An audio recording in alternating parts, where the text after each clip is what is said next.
Malam ini, saya akan membawakan sebuah kisah menyeramkan tentang sebuah rumah tua dengan satu kamar yang tidak pernah dibuka. Konon, kamar itu menyimpan rahasia gelap yang tidak boleh disentuh oleh siapapun. Namun, apa yang terjadi ketika pintu itu akhirnya dibuka? Mari kita mulai ceritanya.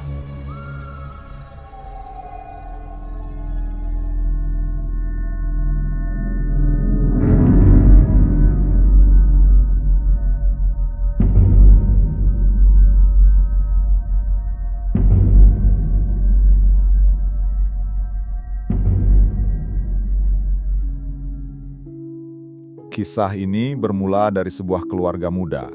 Seorang ayah, ibu, dan anak perempuan mereka yang masih berusia 6 tahun. Mereka baru saja pindah ke sebuah rumah lama peninggalan kerabat jauh yang sudah lama meninggal. Rumah itu cukup besar, bergaya kolonial Belanda, dengan cat dinding yang mulai mengelupas, jendela tinggi berlapis kayu, dan sebuah tangga kayu yang berderit setiap kali diinjak. Sekilas rumah itu memang terlihat megah, namun di baliknya tersimpan suasana yang ganjil.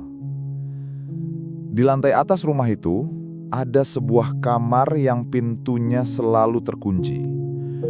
Kunci itu entah di mana. Dan menurut cerita orang sekitar, kamar itu memang sebaiknya tidak pernah dibuka. Beberapa tetangga sempat memberi peringatan halus. Ada yang bilang, "Kalau malam jangan dekat-dekat kamar atas itu." Ada pula yang berbisik lirih, "Shh, sudah banyak yang tidak betah tinggal di sana karena kamar itu menyimpan sesuatu." Awalnya, keluarga ini hanya menganggap semua itu sekadar cerita tahayul. Namun semakin lama mereka tinggal, semakin terasa ada sesuatu yang tidak beres. Setiap malam, sang ibu kerap mencium bau anyir. Bau seperti darah yang berasal dari arah pintu kamar terkunci itu. Anaknya pun sering terbangun, menangis, sambil menunjuk ke arah atas. Katanya ia melihat seseorang berdiri di balik celah pintu kamar itu. Malam demi malam, gangguan makin terasa nyata. Suara ketukan pelan terdengar, tok, tok, tok. Bukan dari pintu depan, bukan dari jendela, melainkan dari dalam kamar terkunci itu. Ayahnya mencoba menenangkan dengan berkata, "Itu hanya suara kayu tua yang memuai." Tapi suara itu terlalu nyata, terlalu berirama, seperti ada yang benar-benar mengetuk dari dalam. Sampai suatu malam, sang ibu bermimpi buruk. Dalam mimpinya, ia melihat seorang perempuan dengan wajah pucat, rambut panjang kusut, berdiri di dalam kamar itu. Perempuan itu tersenyum samar, lalu perlahan berjalan mendekat, mengintip dari balik celah pintu itu. Saat sang ibu terbangun dengan terengah, ia mendapati pintu kamar terkunci itu masih bergetar pelan, seperti baru saja ditutup dari dalam.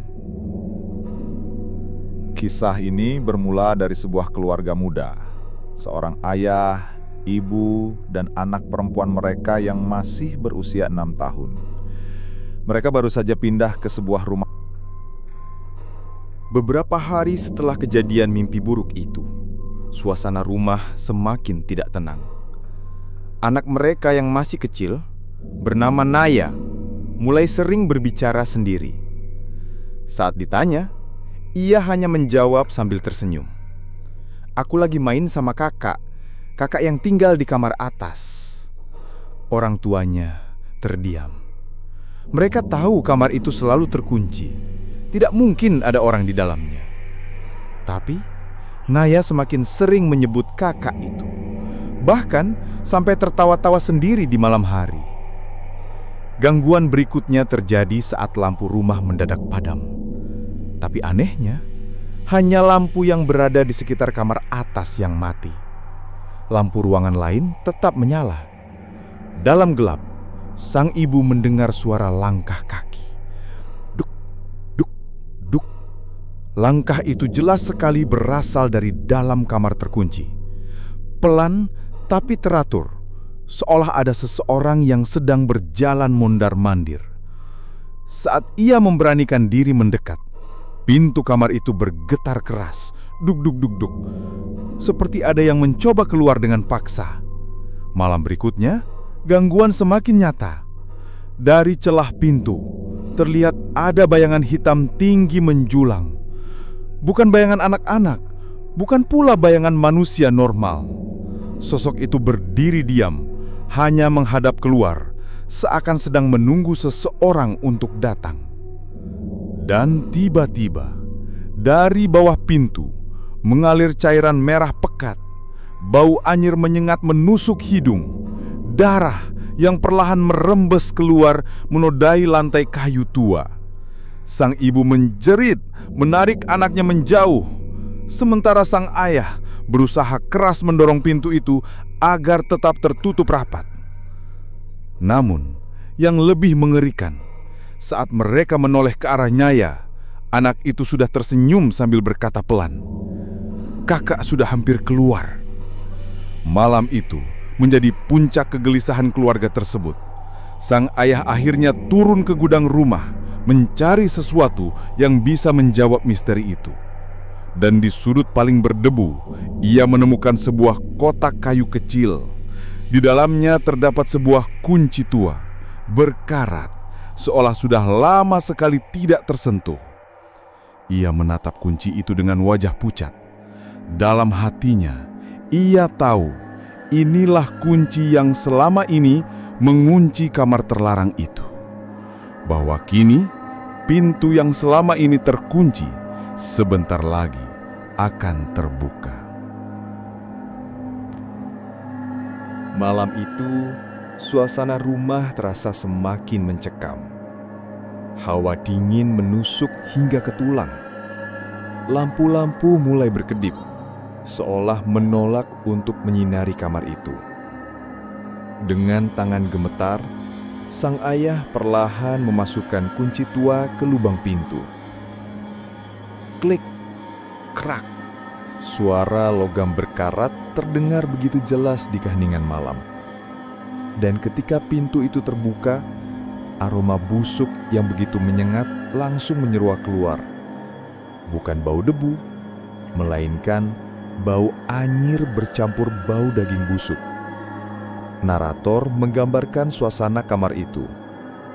Gelap, dingin, dinding-dindingnya penuh coretan tangan, bercak hitam, dan bekas cakaran. Seakan-akan seseorang pernah dikurung lama di dalam sana.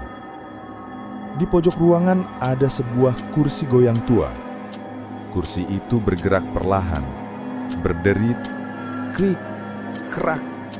Padahal tidak ada angin sama sekali. Dan di atas kursi itu ada sebuah boneka rusak.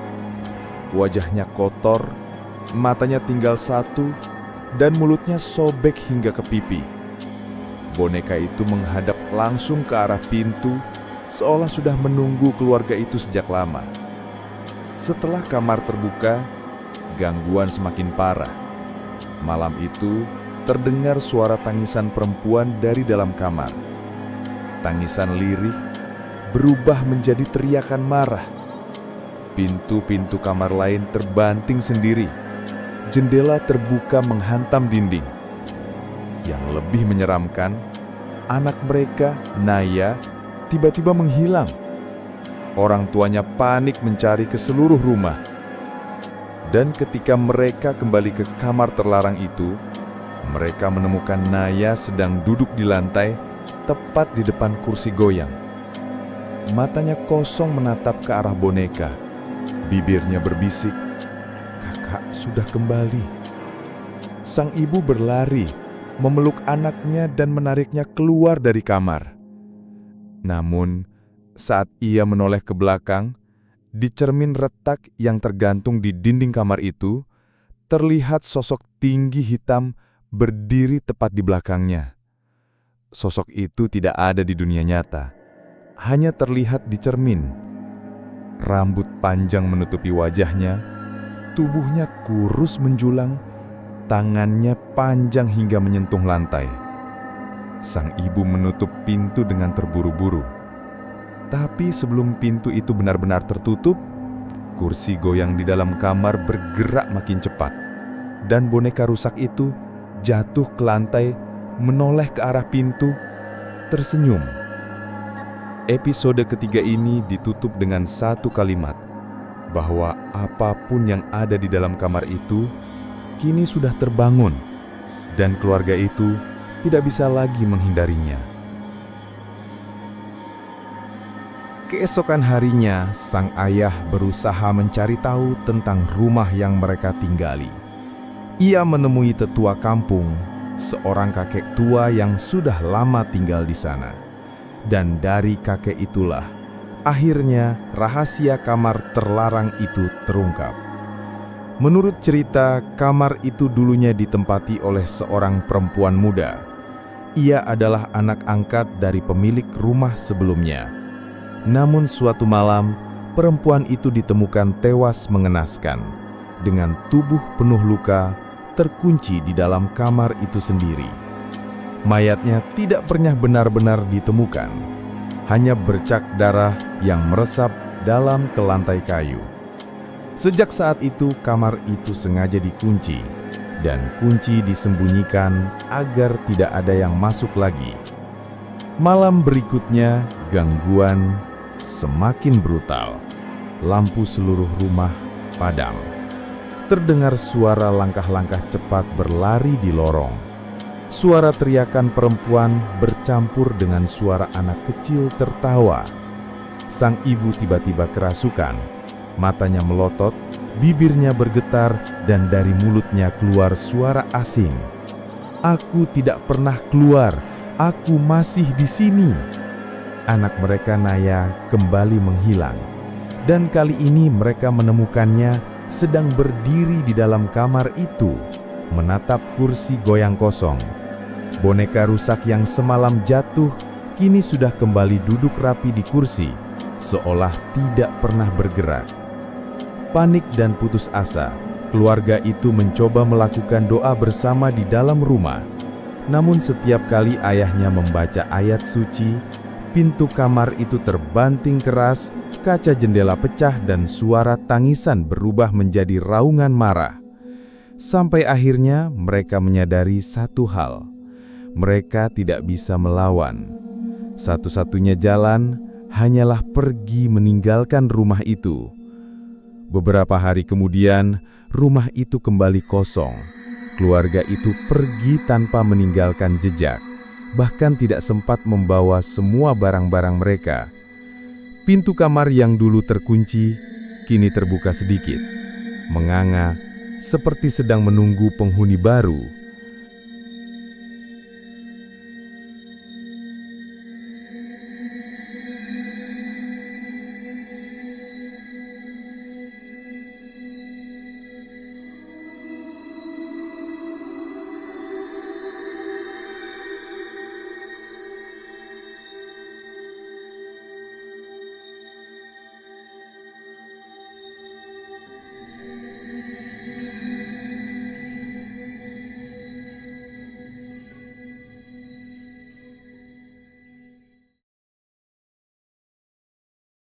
Dan begitulah kisah tentang kamar yang tidak pernah dibuka.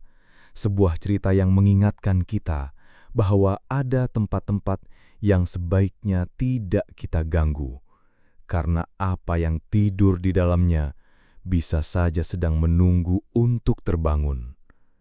Ingatlah, tidak semua pintu harus dibuka, karena terkadang di balik pintu itu bukanlah ruang kosong, melainkan sesuatu yang lebih mengerikan dari yang kita bayangkan. Kalau kalian suka dengan cerita ini, jangan lupa like, komen, dan subscribe untuk mendukung channel ini agar tetap semangat menghadirkan kisah-kisah horor paling mencekam. Aktifkan juga lonceng notifikasinya supaya kalian tidak ketinggalan cerita seram berikutnya. Sampai jumpa di kisah horor berikutnya.